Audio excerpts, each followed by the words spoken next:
Hi hello bran. So এবার যে ভিডিওটা দেখাবো সেটা হলো কালকে দেখিয়েছিলাম যে উইন্ডোজের ভেতরে আমরা কী কী টাইপ করছি, কোন ট্যাবটা ওপেন করছি, এই টোটাল জিনিসটা রিমোটলি দেখতে পাচ্ছি। এবার আজকে যেটা দেখাবো সেটা হলো একটা লিনাক্স থেকে আর একটা লিনাক্স হ্যাক কী করে করবো। কারণ অনেকেই আমরা বলে থাকি যে লিনাক্স হ্যাক হয় না, লিনাক্স খুবই সিকিওর, লিনাক্সের মতো সিকিওর মেশিন হয় না, মানে এরকম টাইপের প্রচুর কিছু আমরা শুনে থাকি, ইভেন বলেও থাকি যে লিনাক্স হ্যাক হয় না, উইন্ডোজই একমাত্র হ্যাক হয়। তো দেখো, হ্যাক লিনাক্সও হয়, হ্যাক ম্যাকও হয়, হ্যাক উইন্ডোজও হয়, হ্যাক অ্যান্ড্রয়েডও হয়। জাস্ট আমাদেরকে টেকনিক্সগুলো জানতে হবে, আমাদের অ্যালগোরিদমগুলো জানতে হবে, আমাদের সেই কোডিংগুলো জানতে হবে, আমাদের ইন ডেপথের নেটওয়ার্ক জানতে হবে। তো আজকে দেখাবো যে কি করে এই জিনিসটা হ্যাক হয়, আর এটা পুরোপুরি এডুকেশনাল পারপাস। আর এটা খুবই একটা মজার জিনিস। যারা কলেজে পড়ছো, তোমরা একটা মেসের মধ্যে রয়েছো বা কলেজ ল্যাবে রয়েছো, তোমরা কি করে একজনের মেশিন হ্যাক করতে পারবে।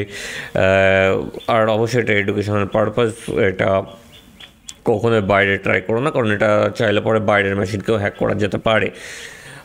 তো এটুকুই অ্যাওয়ারনেস দেওয়া ছিল। তো চলো দেখা যাক প্র্যাকটিক্যালি কীভাবে হ্যাক হয়। অ্যান্ড হ্যাঁ, এখানে কিছু জিনিস যেটা হাইড থাকবে, এটা আমি পুরোপুরি দেখাতে পারবো না তোমাদেরকে, কারণ এটা রেস্ট্রিকশনের মধ্যে পড়বে। তো যাই হোক, চলো দেখা যাক।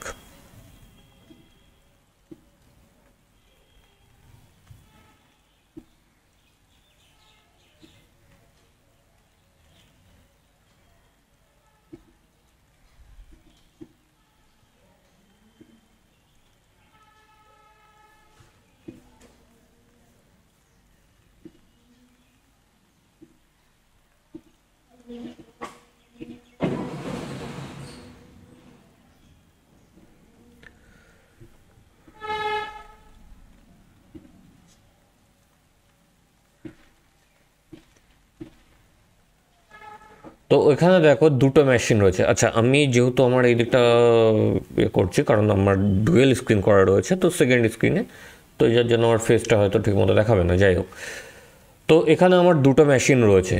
একটা হচ্ছে প্যারট, যারা লিনাক্স সম্বন্ধে যাদের আইডিয়া আছে তারা হয়তো আশা করি বুঝতে পারছো। একটা আছে প্যারট আর একটা আছে কালি, দুটো। তো এখানে আমরা প্যারটকে দিয়ে কালিকে হ্যাক করব। অনেকে মনে করে কালি একটা সুপ্রিমো, কালি হ্যাক হয় না, এরকম একটা ব্যাপার। কিন্তু আমরা প্যারট দিয়ে কালিকে কী করে হ্যাক করতে পারি। সাপোজ ধরো কালিটা যে ইউজ করছে সেটা হচ্ছে তোমার ফ্রেন্ড, অ্যান্ড প্যারট যে ইউজ করছে সেটা হচ্ছে তুমি। এবার তুমি ফ্রেন্ডকে বলে, ভাই আমি একটা পাইথনে একটা প্রোগ্রাম করেছি, তুই ওটাকে রান করে দেখ তো রান হচ্ছে কি না, তাহলে আমাদের এই প্রজেক্টটা সাকসেসফুলি কাজ করবে আর এই প্রজেক্টটা নিয়ে আমরা কাজ করতে পারবো ইন ফিউচার। কিন্তু সে জানে না প্রজেক্টটা কী। তুমি কিছু একটা ভুলভাল বুঝিয়ে দিলে যে এই প্রজেক্টটা এরকম, যে এটা ইমেজ ডিটেক্ট করে, বা এটা ফেস ডিটেক্ট করে, বা এটা মোশন ডিটেক্ট করে, এরকম টাইপের কিছু একটা বলে দিলে। এবার তার প্রোগ্রামিং সম্বন্ধে একটু নলেজ কম আছে, বা একদম বিগিনার লেভেলে রয়েছে। তো তুমি কী কাজ করলে, তুমি সিম্পলি একটা প্রোগ্রাম লিখলে, সেটা পাইথনে। আচ্ছা, তার আগে আমাদেরকে লোকাল সার্ভারটা অন করতে হবে কানেক্ট করার জন্য একে অপরের সাথে। তার আগে আমাদেরকে আইপি অ্যাড্রেস দেখে নিতে হবে। তো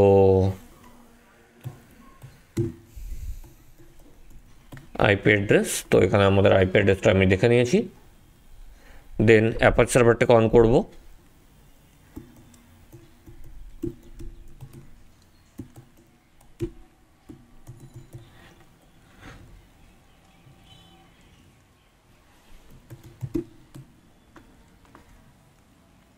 অ্যাপাচ সার্ভারটা অন হয়ে গেছে। এবার আমি এখানে একটা পাইথন স্ক্রিপ্ট রান করব।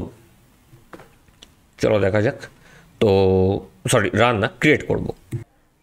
তো এবার এখানে দেখতে পাচ্ছি যে আমার এখানে পাইথন কোডটা চলে এসছে। এবার আমি ওকে বলতে পারি যে ভাই এই কোডটাকে কপি কর অ্যান্ড পাইথনে সেভ করে সেটাকে রান কর। এবার ও কী কাজ করবে, এটাকে একটা .py ফাইলে ফেলবে। সাপোজ সে ক্রিয়েট করলো যে ন্যানো টু .py, অ্যান্ড সে সেটাকে পেস্ট করলো অ্যান্ড সেভ। এবার ও কী কাজ করবে, ও তো এটাকে রান করবে, যে পাইথন টু 2.py। এবার যখনই রান করলো ব্ল্যাঙ্ক আসছে। এবার বলতে পারো ভাই ব্ল্যাঙ্ক আসছে, হ্যাঁ ব্ল্যাঙ্ক আসছে, হয়তো ঠিকমতো রান হচ্ছে না বা একটু টাইম নেবে। এবার যখনই ওটাকে রান করেছিল, আমি আরেকবার এটাকে ইউজ করবো Ctrl+C, তো এখানে অটোমেটিক কেটে গেল। ও যদি আবার আমি যদি এখানে এনসি মানে নেটক্যাট এই পোর্টটাকে অন করি অ্যান্ড ও যদি ভিকটিম যে আছে পাইথন এই ফাইলটাকে রান করে, এখানে দেখা যাচ্ছে কানেকশান রিসিভ। এবার কানেকশান রিসিভ যখনই হচ্ছে এখানে দেখা যাচ্ছে কালি, তাহলে কি হচ্ছে, আমি কালির ভেতরে এন্টার করেছি। এবার আমার আগের আইপি কী ছিল 16। এবার যদি আমি এখানে IF কনফিগ করি, তো সেক্ষেত্রে আমি তার আইপি দেখতে পাচ্ছি। যদি আমি এখানে টাইপ করি যে who am I, so who am I Kali. Okay, now যদি এটাকে ব্রাউজারটাকে সে কেটেও দেয়, ধর এটাকে সে মিনিমাইজ করে দিল, ব্রাউজারটাকে সে কেটে দিল, ওকে কোনো ব্যাপার না। এবার সাপোজ আমি এর ডেস্কটপের মধ্যে কোনো একটা ফোল্ডারকে ক্রিয়েট করতে চাই, তাহলে সেটা কি করে ক্রিয়েট করব? সেটা ক্রিয়েট করতে গেলে তাহলে আমাকে ls চলে যাবো ডেস্কটপে, cd desktop, now ls blank mkdir and then 1 2 3। তো 1 2 3 দিয়ে আমি একটা ফোল্ডার ক্রিয়েট করে নিয়েছি ভিকটিমের মেশিনে। এবার যদি আমি ওকে ইভেন আমি যদি এখানে রিবুট টাইপ করি and enter, automatic victim machine reboot হয়ে যাচ্ছে। ঠিক আছে, তো দেখো পাইথন এমন একটা স্ক্রিপ্ট যেটা সব প্ল্যাটফর্মে কাজ করে অ্যান্ড ইভেন লিনাক্স থেকে শুরু করে ম্যাক থেকে শুরু করে উইন্ডোজ থেকে শুরু করে সব কিছু মেশিনকে হ্যাক করা যায়। তো আশা করি তোমরা বুঝতে পেরেছো। আর এরকমই ট্রিক্স বা এরকমই সাইবার সিকিউরিটি রিলেটেড তোমরা যদি কোনো কিছু শিখতে চাও বা তোমরা দেখতে চাও, তো অবশ্যই আমার চ্যানেলটাকে ফলো করে নিও। অ্যান্ড আমার সোশ্যাল মিডিয়ায় এই ধরনের ভিডিও আমি আপলোড করতে থাকি, ইভেন আমার চ্যানেলেও আমি আপলোড করি।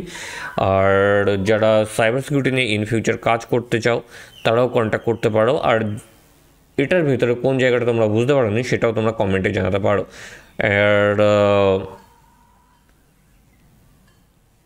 যেটা বলবো সেটা হলো এরকম ইললিগাল কোনো জিনিসের থেকে বেঁচে থাকার জন্য নিজেদের একটু সতর্ক থাকতে হবে। তোমরা কোন ফাইল রিসিভ করছো, সেটা কোথায় সেভ করছো, সেই জিনিসগুলো নিজেদের থেকে একটু খেয়াল করবে। So that's it and tata.